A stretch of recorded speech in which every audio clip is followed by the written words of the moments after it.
Hello, welcome to the A to Z NES. Today we're playing a Japanese-only game called Armadillo. As you can see, it is in Japanese, so it is Japanese. That says Armadillo, so I'm told. I'm guessing that's first player. The first similarity you'll notice is that it looks a little bit like the map screen from Super Mario Bros. 3, just a little bit. You have to press, on those little squares, you have to press the button, you have to press the A button, and then on the big squares, obviously, it's a life level, so you have to, oh, right, okay. You have to press the big square. Anyway, the controls are B turns you into an armadillo. Okay. Right, I've got it. Right, on the map screen, here we are. You see those blue crosses? You have to press the A button in each of the squares so you can move along them. And then you have to press the A button on the big squares to go into the level. Then, in the levels, the A button will jump you, and the B button rolls you up into a ball so you can hit the enemies. You can't hit the enemies if you're not rolled up into a ball. You will die. So it's not like Super Mario. There's a bit of jobby to it, but you can see where they've been inspired by Super Mario. Obviously, it's a little. They're trying to make it, I don't know, more fantasy, but more real world. I mean, it looks nothing like how you would expect the street to be, but there's a fucking lamppost right in the middle of it, and a white apple. It's very odd. Very odd. I don't really understand what the doors are about, to be honest. That each level will have a door. I think it's supposed to be like the halfway point, but we're pretty much near the end of the level now. The levels are really short, but I quite like the fact that they're really short because you don't get too fed up with one. Because some of them, they're not too difficult, but if you get stuck on a particular level, you know that you're only stuck on a little bit of it. You're going to be able to, after a few tries, you know, you're going to get to the end of it because you know that you're probably not that far away from it. Sorry.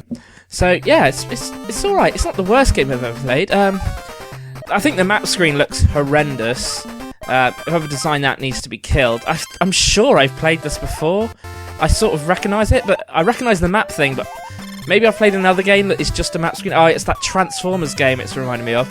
There's like a Transformer, or is it? No, it's the X-Men game on the NES, and you basically. I died. Don't know how. And I don't really understand how it works, but there we go. I'm just rambling. But apart from that, I don't think it. Obviously, it's a platformer, but I've never played anything like it. It's a bit of a weird control scheme to get your head around. You have to jump and then sort of attack in midair, so you turn up into the ball. It's a little bit confusing. It's not as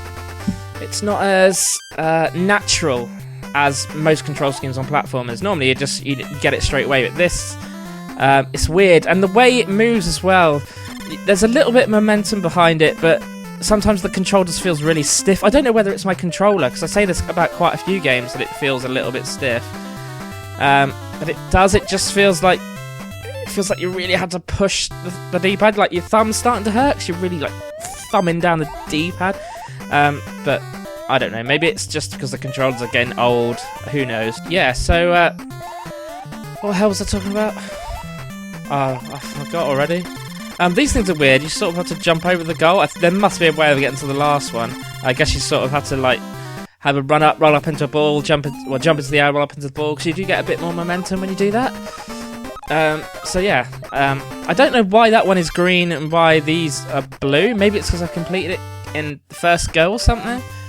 I don't know, it's not very clear. I have no way of translating it, because it is all in, well, the first screen's in Japanese. There's not a lot of information. Maybe there probably is a Wikipedia page on it. I can just probably have a look at that, but I don't really care that much. So yeah, here's the door, which is, I'm guessing, is the halfway point. I guess you can go down and collect that other stuff, but is there really any point? There's prizes. Maybe if I spent a bit more time with this game, I'd understand it a bit more, but to be honest, the music is starting to drive me a little bit insane. It doesn't really inspire me, this music. It gives me a headache, if anything.